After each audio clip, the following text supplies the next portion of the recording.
Vous avez forcément déjà remarqué ça, des candidats à la présidentielle qui débattent et qui refusent de citer le nom de leurs opposants. C'est le mot interdit qu'on ne doit absolument pas prononcer. Eh bien, le mot interdit pour Apple, c'est le mot intelligence artificielle. Hier avait lieu la keynote WWDC 23 d'Apple, dans laquelle Apple a fait des annonces fortes. Elle intègre l'IA dans ses outils, que ce soit les smartphones, les MacBook et le nouveau Apple Vision Pro qu'on va regarder ensemble, mais ils ont réalisé l'exploit de citer aucune fois les termes AI ou intelligence artificielle dans leur keynote. Pour le vérifier, eh bien c'est très simple, j'ai utilisé ChatGPT, j'ai récupéré l'adresse de la keynote qui est disponible en intégralité sur YouTube. Je vous partagerai bien entendu tous les liens que je vais vous montrer ici dans la description. Et en fait, donc j'ai récupéré la keynote ici, j'ai utilisé ChatGPT, la fonctionnalité plugins que je vous présente dans la vidéo qui s'affiche à l'écran et qui sera en lien dans la description, notamment le plugin VoxScript qui peut retranscrire des vidéos, et je lui ai demandé de retranscrire donc la vidéo de la keynote et de compter combien de fois il voyait les termes AI et Artificial Intelligence, et vous voyez sa réponse ici est assez drôle. Il nous dit: cependant, je n'ai trouvé aucune mention des termes AI ou Artificial Intelligence dans la vidéo après la transcription qu'il a pu réaliser. Et ça, vous allez le voir, c'est assez drôle. Au fil des fonctionnalités et des solutions qui sont présentées, eh bien, les intervenants utilisent toutes sortes de techniques pour ne jamais utiliser ce mot interdit qu'est l'IA. On va regarder tout ça ensemble. Je vous propose d'entrer dans le vif du sujet. On va balayer les nouveautés les plus intéressantes d'un point de vue intelligence artificielle dans les produits Apple, et on va commencer par les premières annonces qui ont été faites, les nouveaux ordinateurs présentés. Donc, il y a un nouveau MacBook Air qui va être lancé en format 15 pouces notamment, et vous allez voir en fait que les nouveaux ordinateurs, ils intègrent une nouvelle puce, la puce M2, qui est bien plus puissante que les puces utilisées jusqu'à présent. Donc là, vous voyez sur le MacBook Air, eh bien l'ordinateur, grâce à cette puce M2, sera 1,4 fois plus rapide que le MacBook Air précédent, 12 fois plus rapide que le MacBook Air à processeur Intel, et il aura jusqu'à 18 heures d'autonomie. En fait, c'est ce qu'on va vraiment nous présenter régulièrement. Là, vous avez l'outil Mac Studio ici, c'est pareil, il est boosté par les puces M2, donc cette fois M2 Max, M2 Ultra. Il y a trois types de puces M2, la basique, la Max et l'Ultra. Et vous le voyez aussi sur le MacBook Pro, eh bien on parle de la puce M2 Ultra. Pourquoi je vous parle de cette puce? Eh bien c'est la première nouveauté finalement que je souhaitais vous présenter. En fait, il la présente dans cette keynote juste ici. Je vais couper le son et vous défiler un petit peu la vidéo pour que vous puissiez voir ça ensemble. Mais en fait, ils mettent vraiment l'accent sur la puissance de cette nouvelle puce, et ils expliquent notamment, et vous allez voir du coup où je veux en venir d'un point de vue intelligence artificielle, qu'elle est effectivement 20% fois plus rapide en termes de performance CPU, qu'elle propose notamment 192 Go de mémoire unifiée, et ça va permettre quoi? Eh bien, ça va tout simplement vous permettre d'entraîner vos propres modèles de langage, vos propres LLM d'un point de vue intelligence artificielle. Si vous avez déjà essayé d'utiliser AutoGPT ou d'autres solutions autonomes d'intelligence artificielle sur un Mac, eh ben vous avez sans doute eu des problèmes en termes de temps de réponse, et même peut-être des problèmes d'installation parce que les produits étaient bien trop lourds. Eh bien avec ce genre de puce, vous n'aurez plus le problème, puisque comme ils le disent ici, et premier subterfuge pour ne pas utiliser le terme AI, eux plutôt que AI, ils vont utiliser le terme ML régulièrement dans leur keynote. Pourquoi? Parce que ML c'est machine learning, et c'est une thématique phare de l'intelligence artificielle, mais c'est une bonne astuce pour ne pas dire IA. J'allais spoiler la fin de la vidéo en vous révélant pourquoi ils font ça, on verra tout ça juste après. Mais voilà, donc la première information que je souhaitais vous présenter ici, avec les puces M2 et notamment la puce M2 Ultra qui sera disponible sur les MacBook Pro, vous pourrez entraîner vos propres langages d'intelligence artificielle, et vous pourrez utiliser des outils puissant d'un point de vue IA, et ça, c'est une bonne nouvelle. L'autre information qui a été révélée lors de cette keynote, eh bien, c'est la sortie du nouveau système d'exploitation Mac. Donc pour les ordinateurs Mac, le macOS Sonoma, et vous allez voir que l'intelligence artificielle, sans la citer, elle est vraiment partout. J'ai aimé quelques fonctionnalités, vous allez voir, je vais vous présenter juste ici la fonctionnalité qui m'a vraiment bluffé, surtout à l'heure du télétravail, à l'heure des visioconférences, à l'heure des partages d'écran. Eh bien, vous allez voir qu'avec ce nouveau macOS, vous allez avoir la possibilité de mieux vous intégrer d'un point de vue visio dans vos présentations. Donc là, vous le voyez, vous avez votre rond de webcam qui apparaît juste ici. Vous allez alors avoir la possibilité de la déplacer un petit peu où vous voulez dans l'écran. Donc ça, rien de révolutionnaire, mais vous allez voir juste derrière, c'est assez fou. Vous allez avoir la possibilité de vous détourer et de vous incruster, voilà, vous le voyez à l'écran sur le support. Et ce qui va se passer, la technologie, en fait, ce qu'elle va vous permettre, l'IA, elle va permettre quoi? Juste ici, voilà, elle va vous permettre de vous décoller finalement de votre décor et d'intégrer entre vous et votre décor les slides ou l'écran que vous êtes en train de présenter. Et là, vous le voyez, le rendu, l'expérience utilisateur, voilà, sur cet écran précisément est juste incroyable. Si vous faites, moi je fais pas mal de formations à distance, pas mal de visio coaching où je présente des slides, et bien de pouvoir m'avoir détouré avec mon fond derrière et les écrans, les slides où je peux montrer des choses du doigt, etc. L'expérience va juste être assez folle. Ça va vraiment vous apporter au quotidien d'un point de vue télétravail, oui, travail à distance. D'un point de vue visio, il y a d'autres nouveautés mais qu'on va aborder juste après puisqu'ils sont aussi valables sur le smartphone, et on va parler d'iOS 17 juste derrière. Il y aura aussi des fonctionnalités d'intelligence artificielle dans la partie message notamment, mais tout ça, on va l'aborder dans la partie iOS. iOS 17, donc le système d'exploitation de l'iPhone, a été aussi présenté lors de cette keynote, et là vous allez voir, l'intelligence artificielle, elle est vraiment partout. Toujours sans la citer, le premier truc que j'ai bien aimé et que je souhaitais vous présenter ici, ça je trouve ça assez incroyable, en sachant qu'on a de plus en plus l'habitude de ne pas répondre au téléphone, surtout quand on a des messages, enfin des numéros de téléphone inconnus qui nous appellent. Pourquoi? Parce qu'on est prospecté constamment et c'est assez pesant de répondre à un appel de prospection comme ça qui interrompt notre journée. Et bien en fait, vous allez avoir une nouvelle fonctionnalité qui va apparaître, que je vous diffuse à l'écran. C'est quand vous avez un appel, si vous ne répondez pas et que la personne est en train de laisser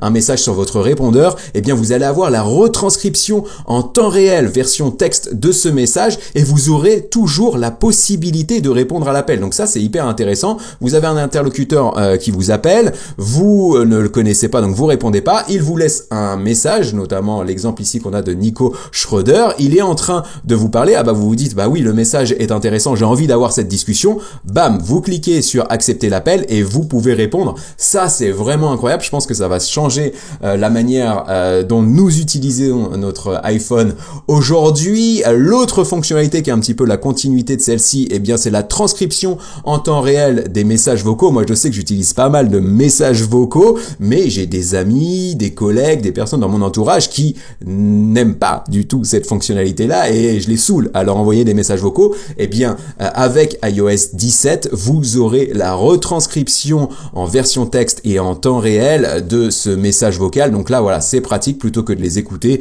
Vous êtes dans un environnement public, vous n'avez pas envie de vous écarter ou vous avez peur de mettre le son et que des informations sensibles soient révélées dans ces messages vocaux. Eh bien, vous aurez la retranscription en temps réel ici. Ça, je trouve ça également très pratique. Et l'autre information qui a été présentée, et là vous le voyez, enfin là ça m'a vraiment marqué quand j'ai regardé ce passage de la keynote, quand la personne que nous avons à l'écran nous présente la fonctionnalité autocorrect qui va permettre d'améliorer la manière dont votre iPhone, et c'est valable aussi pour macOS, votre ordinateur, corrige vos SMS et aussi les messages, les notes que vous pouvez prendre dans vos applications.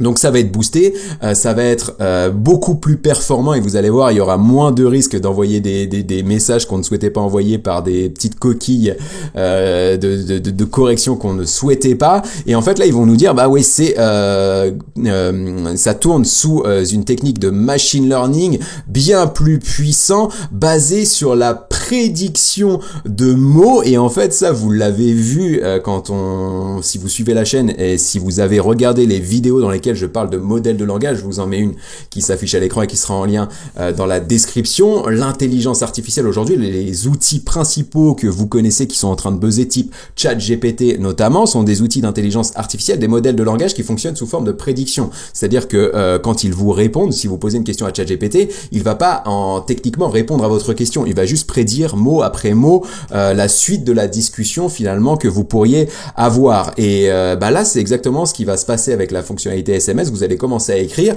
et l'intelligence artificielle va prédire le mot qui devrait arriver suite à ce que vous êtes en train d'écrire par rapport à vos habitudes, par rapport au volume de données sur lesquelles l'intelligence artificielle a été entraînée. Donc ça c'est quelque chose de très connu dans l'IA. On sait que c'est de l'IA, voilà, on parle de modèle de langage transformer ici, voilà, c'est caractéristique de l'intelligence artificielle. C'était le bon moment pour parler de l'IA, mais non, Apple ne l'a pas fait, et donc ça illustre bien le fait que c'est le mot interdit, qu'il ne faut pas citer l'intelligence artificielle, que ça fait partie de la stratégie marketing d'Apple. Autre fonctionnalité qui contient de l'intelligence artificielle et que j'ai trouvé plutôt sympa, c'est la fonctionnalité en fait qui va vous permettre d'avoir une animation optimale des photos que vous prenez en live. Vous le savez peut-être si vous êtes utilisateur des produits Apple, vous avez la possibilité de prendre des photos live en fait qui vont durer quelques secondes, quelques millièmes de secondes, sur lesquelles vous pouvez appuyer et qui vont s'animer. Et bien maintenant avec le machine learning, vous le voyez, c'est vraiment le terme, c'est ML, c'est machine learning au lieu de IA et intelligence artificielle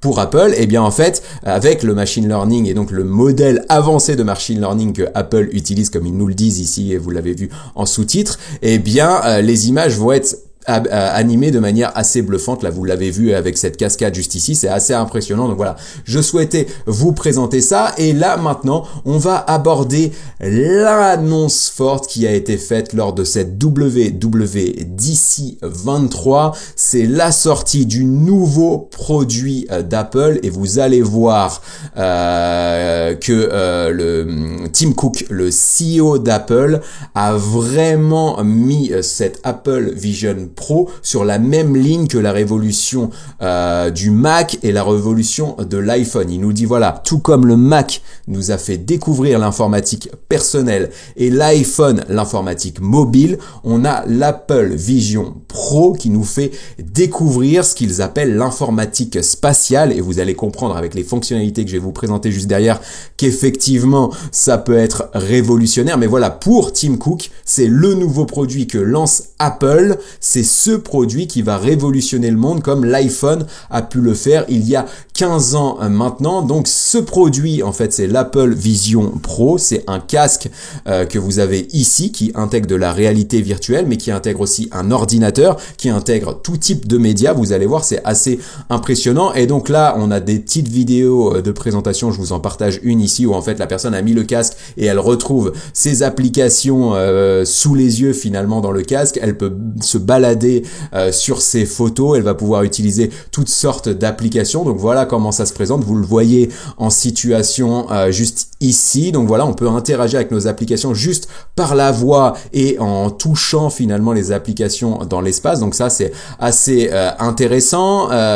Donc là on a une vidéo qui nous présente le casque dans sa globalité. Vous voyez les yeux de la personne ici, je vais revenir juste dessus après parce qu'en fait c'est la technologie intelligence artificielle qui permet ça. En fait c'est pas les yeux de la femme que vous voyez à travers le casque, c'est une reproduction de ses yeux, mais j'en parle juste après. Et donc vous le voyez comment ça va se passer. En fait on pourra avoir différentes scènes d'ouverte dans notre casque, on pourra utiliser notre ordinateur de cette manière. Donc là vous le voyez à gauche, il a la partie message ouverte, donc on pourrait envisager nous avoir notre partie messagerie professionnelle ici, l'écran central sur lequel on est en train de travailler. Si par exemple on est en train de rédiger un email, et bien avoir cet email en cours de rédaction juste ici, et à droite d'avoir les documents sur lesquels on est en train de réfléchir par exemple. Donc voilà, avoir vraiment dans l'espace en fait toutes les applications sur lesquelles on est en train de travailler. Et ce qui va être intéressant, c'est qu'en se déplaçant de gauche à droite ou de droite à gauche, on verra les écrans et on sera vraiment immergé dans notre environnement de travail. C'est évidemment valable pour tout ce qui est média. Vous regardez un film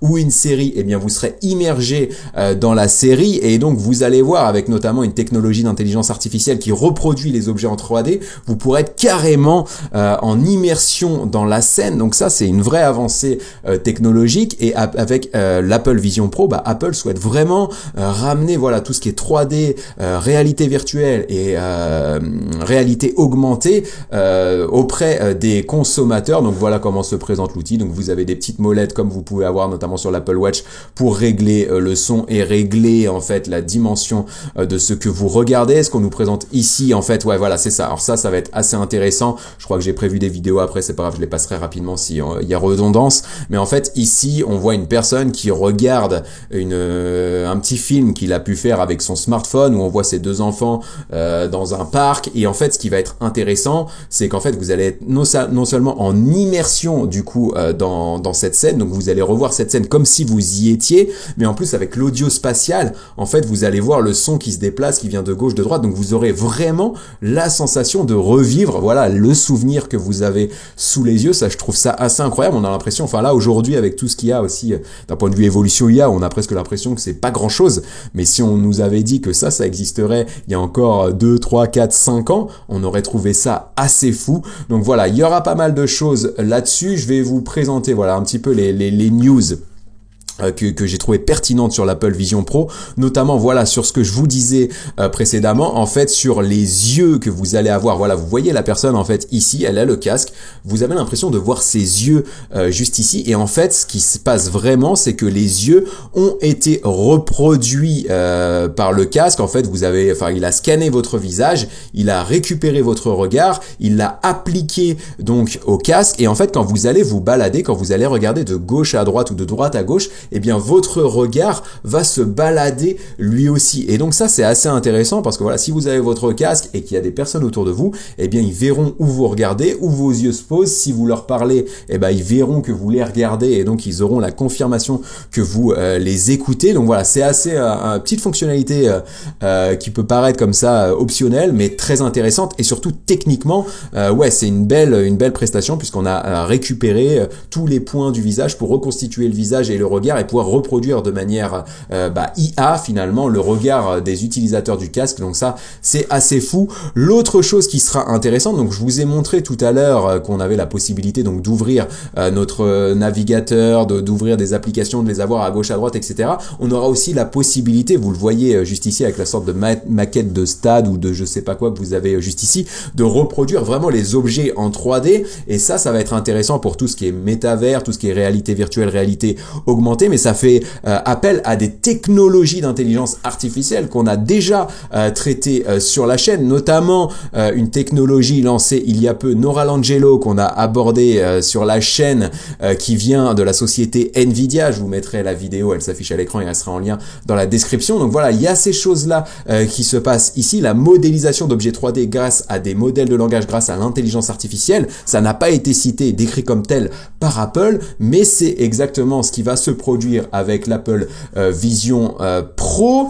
L'autre chose que je souhaitais vous présenter, ouais, c'est vraiment l'évolution que vous allez avoir ici d'un point de vue expérience utilisateur dans le cadre de visioconférence. En fait, vous allez pouvoir avoir vos interlocuteurs à différents endroits dans le casque. Vous allez porter votre regard à gauche pour montrer que vous parlez à la personne de gauche, que vous écoutez la personne de droite quand vous tournez votre tête à droite. Et vous voyez, l'expérience ici, elle est vraiment incroyable pour des visios, pour des FaceTime.